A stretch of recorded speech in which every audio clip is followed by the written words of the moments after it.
Okay, bom vprašal najprej vprašanje, ki ga Dango vedno postavi vsakemu gostu. Kaj je za vaju top anime? Oziroma, lažje običajno top 3, ne? Top 3? Ali pa top 5. Ja. One Piece, First Place. Yes. Od katerega leta si ga začel gledati? Mogoče, kaj je bilo enih 600 epizod zven. Okay, To vem, v 2 mesecih sem pregledal vseh 600. Tik po Marinefordu in to. Ja, še šola čas. Pa zimski čas to govorim. Ker se nič ne dogaja. To je bil Fishman Island tvoj? Ne, to je bil takrat, ko so bili... Ali že v Dressrosi? Je v Dressrosi, ja. To je tako, takrat, ko je bilo 400 epizod, ko sem jaz pogledal tudi v kosu, ne, manj kaj enemu mesecu. Ja, vsi smo imeli izpitno obdobje. A pa samo gledaš ali tudi bereš? Načeloma sem gledam. Sem tudi kakšen par stvari prebral, ampak nimam glih toliko spet interes. Jaz ne morem več gledati, ker moram vedeti, kaj se bo zgodilo vsako... Vse, kar Oda naredi, rabim vedeti. Kaj je na misel, pa ne mislim samo manga. Ne mislim samo kaj Oda dela, kje je danes, kje je. Ne vem, če poznaš, ampak Oda piše tudi SPS, se reče. To so take revije oziroma dodatki v volumih, kjer napiše mogoče podrobnosti o določenem karakterju in čas dobiš kak side lore od karakterjev, ki so že napisani. In vemo, da One Piece ima tako 500 karakterjev in rekel je, da se bo končal v 5 letih. Ampak, če se bo končal v 5 letih, pomeni, da ne bomo dobili resolvanih vseh timelineov, vseh storylineov, ki jih je nastavil na določene karakterje in potem reče, ta karakter ima, ne vem, rad banana split, ta je bil rojen na ta datum, tisma najljubšo barvo ima to, ampak ja, čas pa dobiš pač prav kak dodatek loru o stvarih, ki niso bile razložene mogoče v kakšnih Zato že moraš res biti fan od fanov, da se greš za to zanimati, pa delati. Jaz priznam, jaz izključno berem sam zaradi tega, because it's like the quickest way to get the content. Mislim, to be the most up to date. Ja.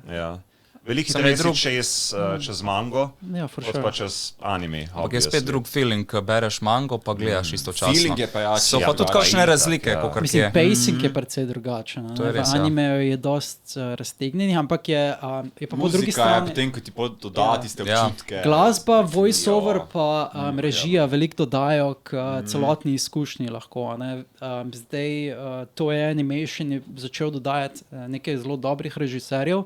Ne vem, če se spomniš 1015. epizode, to je... Kero 1000? 1015. 1015, ko so se borili proti Kaidu. Kaidu pa Big Mom, ko so bili na Rufu. To je bila tista epizoda, ki je bil v bistvu, ko se je Luffy spominjal nazaj z Aceom pa Sabotom in je... Temu spoilaš?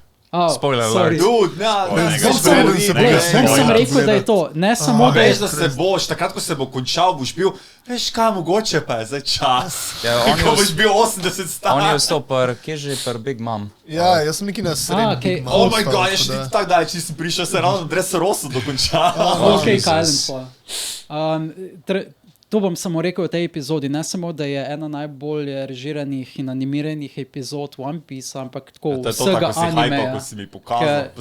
Ta režiserka je zares talentirana in boš takoj, ko boš prišel na to epizodo, boš videl po stilu animacije, po pacingu, po dejansko kako so storyboardi narejeni, like perfect. So we're gonna be like, holy shit, I need more of this. Ampak nažalost, ta režiserka dela sem tako par epizod na sezono, se pravi, dobiš 3 epizode v spanu 200 epizod, veš.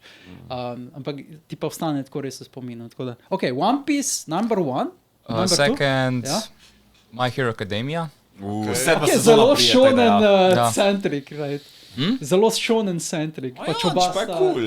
Mislim, dejansko. Za tretjo je pa malo težko med Demon Slayerjem, a pa zdaj tem MASH. Mashal. Mashal te je prevzel to je Harry Potter / One Punch Man. Bereš mango tudi? Ne berem mange. Imam preveč dela. Imam preveč dela, kad delam kostum. Ja, sem okej. Ne samo anime je dejansko to, kdo Ne, kdo prebral mango do konca. Ne, nažalost. Goddamn, z nobenim ne morem šerati.